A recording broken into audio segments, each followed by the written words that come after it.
Hey everyone, and welcome to day 17 of reading through the Bible in a year with me. Thank you to everyone who has been following along this far, and I hope you continue to follow along as we get through the whole Bible. Today's reading will be Genesis chapters 47 through 49. I'll be reading this from the New Living Translation. Before I start reading, make sure you hit subscribe, turn on your notifications by clicking that little bell icon so you can stay up to date with everything that I'm reading each day. Here we go with Genesis chapter 47.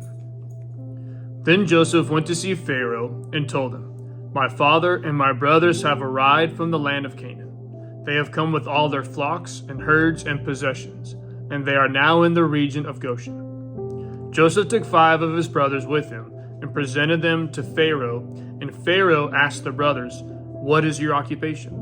They replied, "We, your servants, are shepherds, just like our ancestors.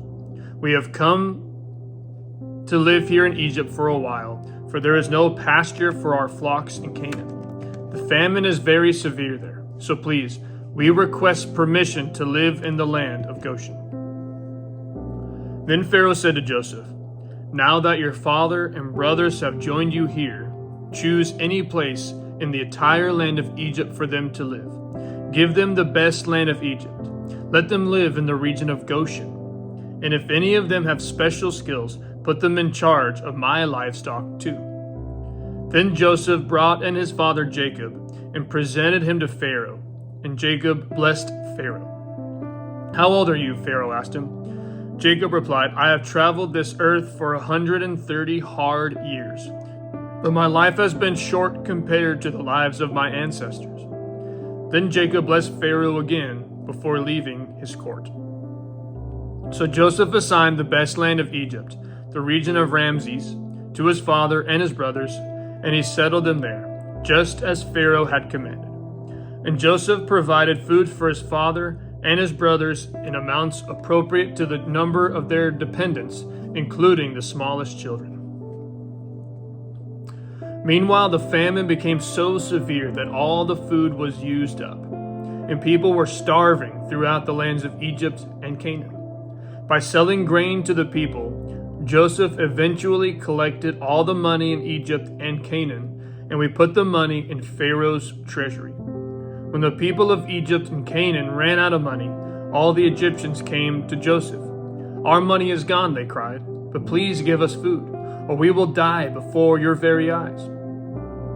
Joseph replied, "Since your money is gone, bring me your livestock, and I will give you food in exchange for your livestock." So they brought their livestock to Joseph in exchange for food. In exchange for their horse, flocks of sheep and goats, herds of cattle and donkeys, Joseph provided them with food for another year. But that year ended, and the next year they came again and said, "We cannot hide the truth from you, my lord. Our money is gone, and all our livestock and cattle are yours. We have nothing left to give but our bodies and our land.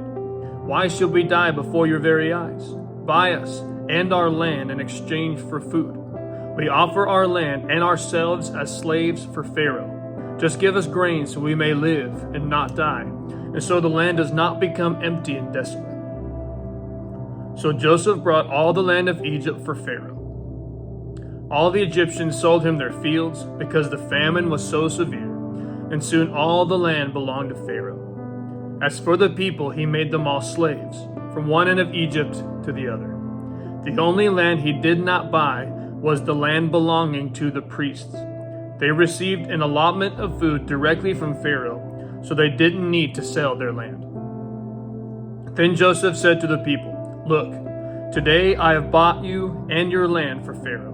I will provide you with seed so you can plant the fields. Then when you harvest it, 1/5 of your crop will belong to Pharaoh. You may keep the remaining 4/5 as seed for your fields and as food for you, your households, and your little ones." "You have saved our lives," they exclaimed. "May it please you, my lord, to let us be Pharaoh's servants."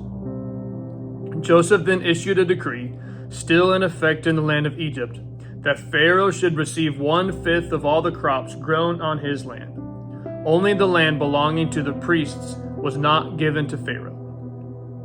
Meanwhile, the people of Israel settled in the region of Goshen in Egypt. There they acquired property, and they were fruitful, and their population grew rapidly.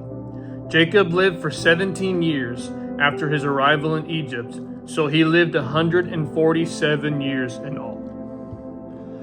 As the time of his death drew near, Jacob called for his son Joseph and said to him, "Please do me this favor.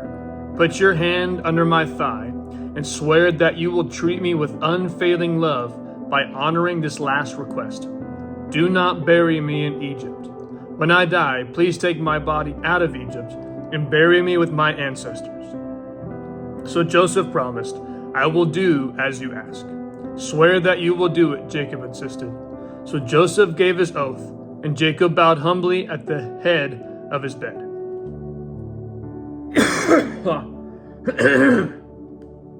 Goodness. Genesis chapter 48. One day, not long after this, word came to Joseph, "Your father is failing rapidly."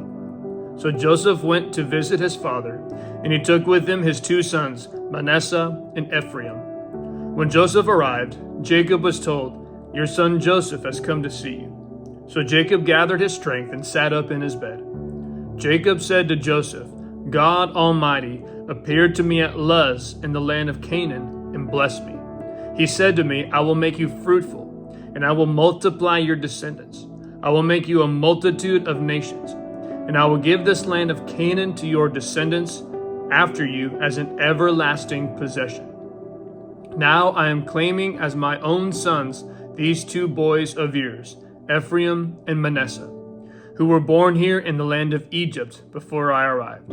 They will be my sons, just as Reuben and Simeon are. But any children born to you in the future will be your own, and they will inherit land within the territories of their brothers, Ephraim and Manasseh. Long ago, as I was returning from Padan Aram, Rachel died in the land of Canaan. We were still on the way, some distance from Ephrath, that is Bethlehem. So with great sorrow, I buried her there beside the road to Ephrath." Then Jacob looked over at the two boys. "Are these your sons?" he asked. "Yes," Joseph told him. "These are the sons God has given me here in Egypt." And Jacob said, "Bring them closer to me so I can bless them." Jacob was half blind because of his age and could hardly see. So Joseph brought the boys close to him, and Jacob kissed and embraced them.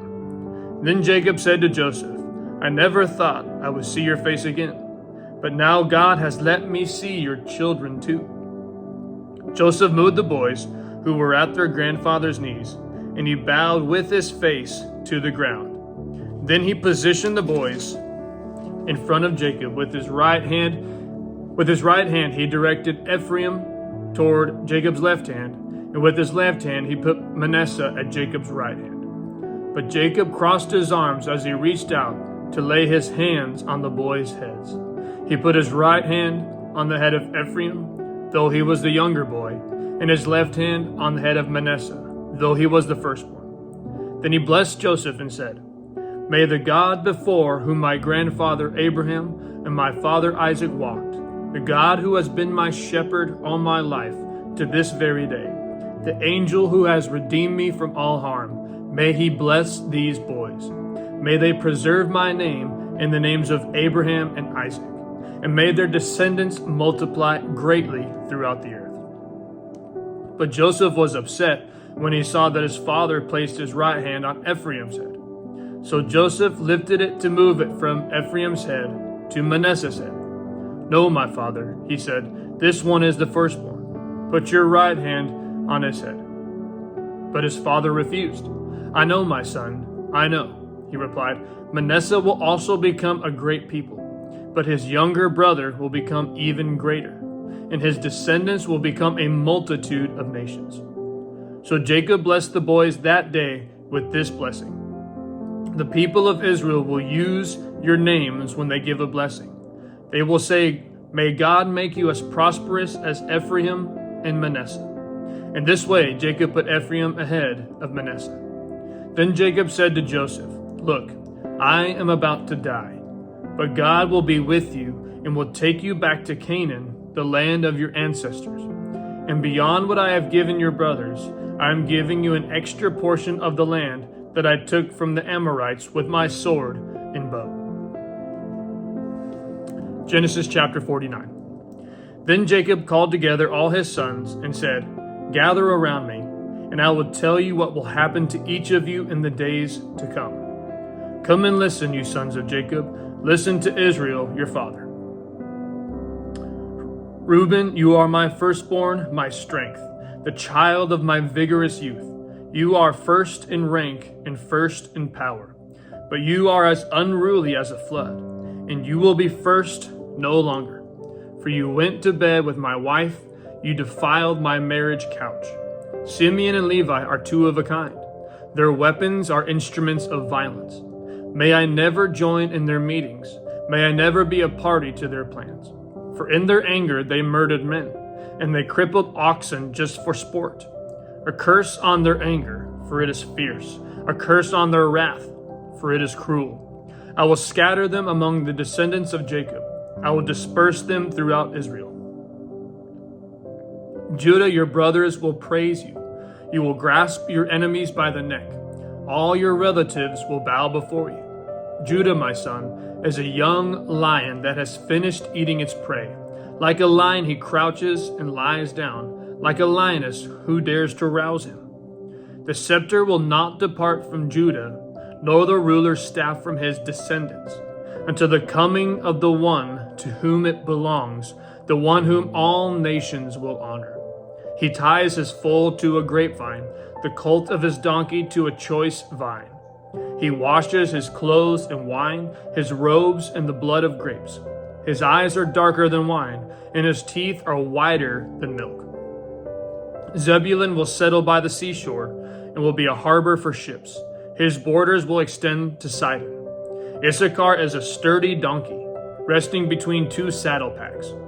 When he sees how good the countryside is and how pleasant the land, he will bend his shoulder to the load and submit himself to hard labor. Dan will govern his people like any other tribe in Israel. Dan will be a snake beside the road, a poisonous viper along the path that bites the horse's hooves so his rider is thrown off. I trust in you for salvation, O Lord. Gad will be attacked by marauding bands, but he will attack them when they retreat. Asher will dine on rich foods and produce food fit for kings. Naphtali is a doe set free that bears beautiful fawns. Joseph is the foal of a wild donkey, the foal of a wild donkey at a spring, one of the wild donkeys on the ridge. Archers attacked him savagely. They shot at him and harassed him, but his bow remained taut, and his arms were strengthened by the hands of the mighty one of Jacob, by the shepherd, the rock of Israel. May the God of your father help you. May the Almighty bless you with the blessings of the heavens above, and blessings of the watery depths below, and blessings of the breasts and womb. May my fatherly blessings on you surpass the blessings of my ancestors, reaching to the heights of the eternal hills. May their blessings rest on the head of Joseph, who is a prince among his brothers. Benjamin is a ravenous wolf, devouring his enemies in the morning and dividing his plunder in the evening. These are the 12 tribes of Israel, and this is what their father said as he told his sons goodbye. He blessed each one with an appropriate message. Then Jacob instructed them, "Soon I will die and join my ancestors. Bury me with my father and grandfather in the cave in the field of Ephron the Hittite. This is the cave in the field of Machpelah, near Mamre in Canaan, that Abraham bought from Ephron the Hittite as a permanent burial site. There Abraham and his wife Sarah are buried. There Isaac and his wife Rebekah are buried. And there I buried Leah. It is the plot of land and the cave that my grandfather Abraham bought from the Hittites." When Jacob had finished this charge to his sons, he drew his feet into the bed, breathed his last, and joined his ancestors in death. That concludes today's reading of the Scriptures. Thank you again for tuning in. We'll see you tomorrow for day number 18 of reading through the Bible in a year. Love you, and God bless.